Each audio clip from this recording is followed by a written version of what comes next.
Ready? One, two, three, start. From the high of almost 6% 7 years ago, the fiscal deficit has been brought down to 3.4% in 2018 to 2019. The current account deficit against a high of 5.6% 6 years ago is likely to be only 2.5% of GDP this year. We contained the fiscal deficit notwithstanding the Finance Commission's recommendations, increasing the share of the states from 32% to 42% in central taxes, which we accepted in the true spirit of cooperative federalism, thereby transferring significantly higher amounts to the states. Due to a stable and predictable regulatory regime, growing economy, and strong fundamentals, India could attract massive amount of foreign direct investment during the last 5 years, as much as $239 billion.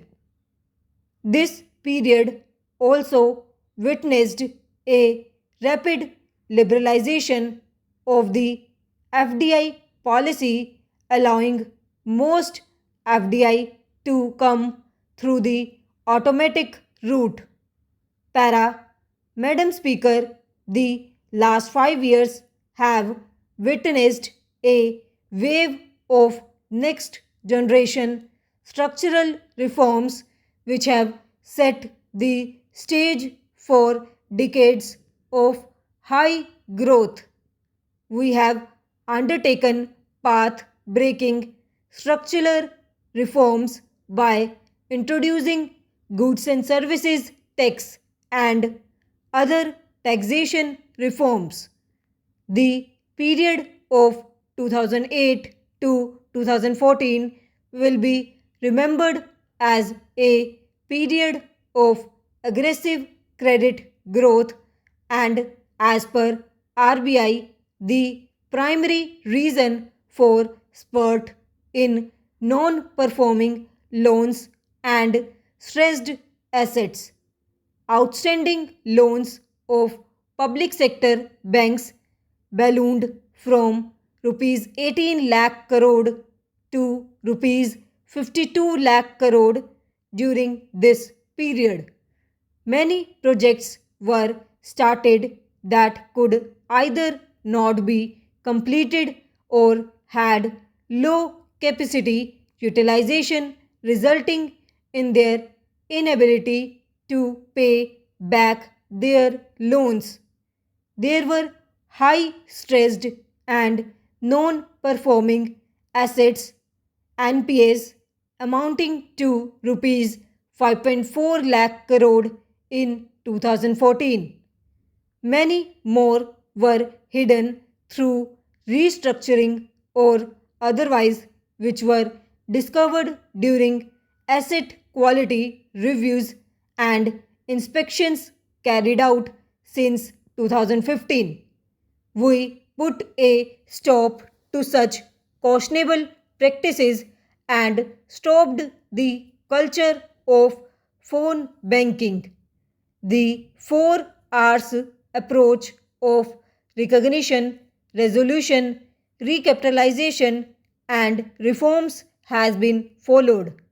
A number of measures have been implemented to ensure clean banking. Through a transparent and accountable process, we recognized these NPAs. The Insolvency and Bankruptcy Code has institutionalized a resolution friendly mechanism which is helping in recovery of non performing loans while preserving the underlying business and jobs. Earlier, only small businessmen used to be under pressure of repayment of loans, while in the case of big businessmen, it was the headache of banks. But now, defaulting managements are either paying or exciting their businesses. A large amount has been recovered by banks.